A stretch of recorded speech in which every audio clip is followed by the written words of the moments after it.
खूप दीस जाले office lunch box recipe post करूंक ना. तर आयज केल्ले हरभऱ्याचे सुके आणि ताकाची कडी त्योच रेसिपी पळोवया. हरभरे हांवें राती फुगत दवरिल्ले. कुकरान थोडे तेल घालून आख्खे मसाले आणि जिरे घालून घेता. किशिल्ले आले आणि लसूण मातशी तळशिल्ली तशी. कांदो बरो भाजून घेता. कांदो भाजता तो मेरेन टोमाट, ओली कोथमीर, काजू बियो आसा जाल्यार 2-3 उडयात. मसालो बरो दाट जाता, ना जाल्यार आसूं. कांदो आतां बरो भाजला. वाटिल्ली पेस्ट, थोडे उदक आणि रुचीपुरते मीठ घालून धाकणे धापून टोमाट बरे 5 ते 6 मिनटां शिजोवन घेवंक जाय. मदीं 1-2 फावटी चाळून घेता.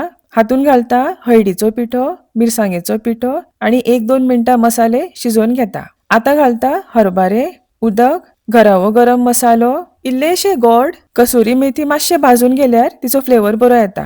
गरज पडल्यार मीठ घालात आणि हाका मिडियम फ्लेमीचेर 5 शिटयो काडून घेवंक जाय. प्रेशर रिलीज जाल्या उपरांत पळयात चणे बरे शिजल्यात. ओली कोथमीर घालून सोप्पे अशे हरभऱ्यांचे सुके तयार आसा. एन्जॉय.